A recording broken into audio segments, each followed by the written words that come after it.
ఆరు జిల్లాల ప్రజలు ఆ రహదారి మీదుగానే రాజధాని హైదరాబాద్కు చేరుకుంటారు. ఉత్తర తెలంగాణలో అదే ప్రధాన రహదారి.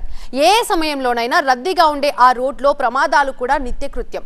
రక్తమోడని రోజుండదు. ఏళ్ల తరబడి ఈ రహదారిపై ఆరోపణలు వస్తూనే ఉన్నా దీన్ని బాగుపరచకపోగా ముక్కుపిండి మరీ టోల్ వసూలు చేస్తున్నారు.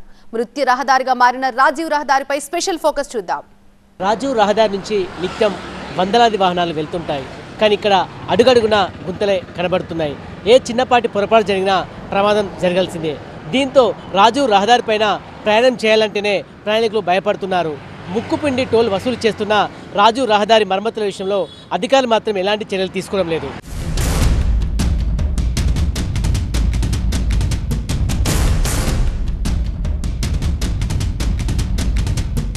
ఉమ్మడి కరీంనగర్ జిల్లా వాసులు హైదరాబాద్ వెళ్లాలంటే రాజీవ్ రహదారి మీదుగానే వెళ్లాలి.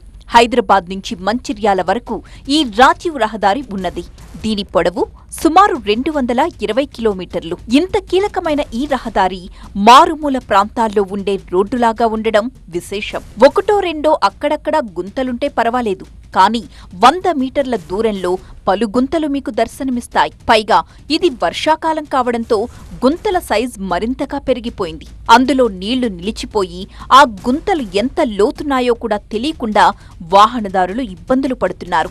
గుంతల్ని తప్పించే ప్రయత్నంలో ప్రమాదాల్ని ఎదుర్కొంటున్నారు. ప్రాణాలు కూడా కోల్పోయిన ఉదంతాలు ఉన్నాయి.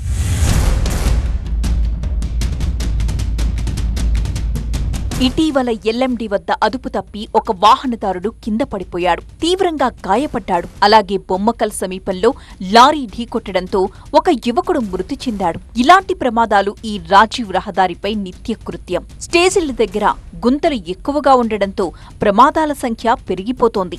ఎంత జాగ్రత్తగా వెళ్లినా వాహనాలు అదుపు తప్పుతున్నాయి. ముఖ్యంగా కరీంనగర్ నుంచి హైదరాబాద్ వెళ్లే రహదారి అయితే పూర్తిగా గుంతలమయం. హైదరాబాద్ నుంచి కరీంనగర్కొచ్చే రహదారి కాస్త పర్వాలేదనిపిస్తుంది. అయినా మూల మలుపుల వద్ద ప్రమాద ఘంటికలు మాత్రం మోగుతూనే ఉంటాయి. అరచేతిలో ప్రాణాలు పెట్టుకుని ఈ రహదారిపై ప్రయాణించాల్సి ఉంటుంది. గుంత తప్పించే ప్రయత్నంలో ఇప్పుడు స్ట్రేట్ గా వచ్చే వెహికల్స్ గుంత తప్పించే ప్రయత్నంలో వాళ్ళు లెఫ్ట్ సైడ్ రావడం వల్ల మనము ఇటు సైడే పోతున్నాం కదా అనే ఉద్దేశంతో ఇట్లా పోతుంటే వెంటనే వాళ్ళు ఇటు సైడ్ రావడం వల్ల దాన్ని గుద్దడం లాంటి ఇక్కడ ఆల్రెడీ 2-3 యాక్సిడెంట్లు కూడా జరిగినాయి. కూడా వర్షం పడితే ఇంక ఇబ్బంది, వర్షం పడ్డప్పుడు ఇబ్బంది అవుతుంది.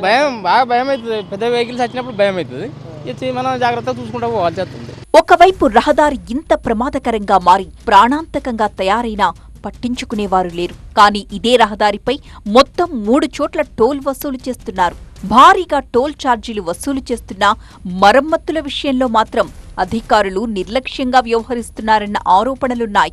ఏదైనా ప్రమాదం జరిగినప్పుడు మాత్రం హడావుడి చేసేయడం, ఆ తర్వాత చేతులు దులిపేసుకోవడం అధికారులకు ఆనవాయితీగా మారిపోయింది. కళ్ల ముందే ప్రమాదానికి నిలయంగా మారిన గుంతలు కనిపిస్తున్నా పట్టించుకునేవారు లేరు. ఈ నేపథ్యంలో అధికారుల తీరుపై ప్రయాణికులు ఆగ్రహం వ్యక్తం చేస్తున్నారు. ఇప్పటికైనా ప్రభుత్వం స్పందించి మరమ్మతులు చేపట్టాలని, తద్వారా ప్రజల ప్రాణాలు కాపాడాలని కోరుతున్నారు. రోడ్డు వాతావరణం కావచ్చు, లేదంటే ఈ వర్షాలకు కావచ్చు, చిన్న చిన్న గుంతలు కాదు, ఆ చిన్న చిన్నవి కాస్త చాలా పెద్దగా కనిపించకుండా అవుతున్నాయి. దగ్గరికి వచ్చే వరకు కూడా ఆ గుంతలు అనేది మనకు పెద్దయా చిన్నయా అనేది తెలియకపోవడం చాలా బాధాకరము. చాలా చాలా చాలా సందర్భాల్లో ప్రమాదానికి గురవుతున్నారు. మేము చూస్తున్నాము. మీరు ఒక 50 మీటర్స్లో చూడండి, ఒక కారో లేక ఒక బైకో ఇరిగిపోయినాయి, యాక్సిడెంట్ అయినాయి పక్కకు ఉంటాయి. రాజీవ్ రహదారిపై ప్రయాణం చేయాలంటే నరకం కనబడుతుందంటున్నారు వాహనదారులు. ఎటు చూసినా గుంతలమయంగా రోడ్డు తయారైందంటూ ఆగ్రహం వ్యక్తం చేస్తున్నారు. వర్షాకాలంలో గుంతల్లో నీరు నిలిచిపోవడంతో లోతు ఎంతో అర్థం కాక దాన్ని తప్పించే క్రమంలో ప్రమాదాలు జరుగుతున్నాయంటూ వాపోతున్నారు. కరీంనగర్ నుండి హైదరాబాద్కి వెళ్లే రాజీవ్ రహదారి ప్రస్తుతం వర్షాకాలంలో ఇక్కడ ఉన్న గుంతలు తెలియలేని పరిస్థితి ఏర్పడ్డది. పూర్తిగా రాజీవ్ రహదారి మొదలుకొని అక్కడ అలుగునూరు నుండి మొదలు పెడితే అక్కడ హైదరాబాద్ వరకల్లా చాలా మటుకు గుంతలమయమైంది, క్రాక్స్ వచ్చినాయి. పూర్తిగా రోడ్డు పైన వర్షం పడినప్పుడు ఆ గుంత ఎంతవరకు ఉందో తెలియలేని పరిస్థితి, యాక్సిడెంట్లు అయ్యి ప్రజలు ఇబ్బంది పడే పరిస్థితి, వాహనదారులు ఇబ్బంది పడే పరిస్థితి ఏర్పడ్డది. దీన్ని మెయింటైన్ చేసే వాళ్ళు రోడ్డుకు సంబంధించి నామాత్రం చర్యలు తీసుకున్నారు తప్పించి ఇవరకల్లా శాశ్వతమైన చర్యలు తీసుకోలేదు. గుంతలు పూడ్చడానికి తక్షణం చర్యలు తీసుకోవాలని అధికారులని ఈ సందర్భంగా కోరుతున్నాం.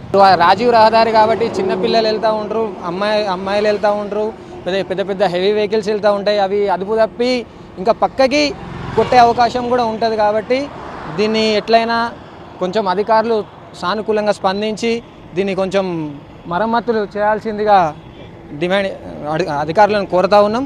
టోల్ గేట్లు పెట్టి ఛార్జీలు వసూలు చేయడంపై ఉన్న శ్రద్ధలో కనీసం 10వ వంతు ప్రయాణికుల భద్రతపై చూపలేని స్థితిలో అధికార యంత్రాంగం ఉండడం శోచనీయమని పలువురు తిట్టిపోస్తున్నారు.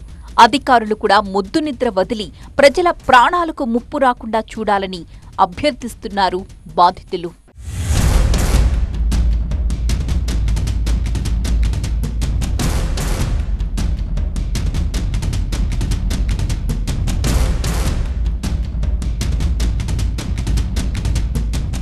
హైదరాబాద్ నుంచి మొదలుకొని గోదావరి కని వరకు కూడా ఈ విధంగా ఎక్కడ చూసినా గుంతలు కనబడుతున్నాయి. కనీసం గుంతల్లో ఎలాంటి మరమ్మతులు చేయట్లేదు. ఒకవేళ భారీ వర్షం కురిసినప్పుడు ఈ గుంతల్లో నీళ్లు ఉంటున్నాయి. ఈ కారణంగా ప్రమాదాలు జరుగుతున్నాయి. ఇప్పటికే గతంలో రాజీవ్ రహదారిపైన అనేకమైన ప్రమాదాలు జరిగాయి. చాలామంది చనిపోయారు, క్షతగాత్రులుగా మిగిలిపోయారు. అధికారుల కళ్ళ ముందే ప్రమాదాలు జరుగుతున్నప్పటికీ ఎలాంటి చర్యలు తీసుకోవట్లేదు. ఇప్పటికైనా ప్రభుత్వం స్పందించాలి. రాజీవ్ రహదారికి సంబంధించిన గుంతల్లో మరమ్మతులు చేసి ప్రయాణికుల ప్రాణాలు కాపాడాలి. కెమెరా పర్సన్ సలీంతో సంపత్, టీవీ9 రాజీవ్ రహదారి.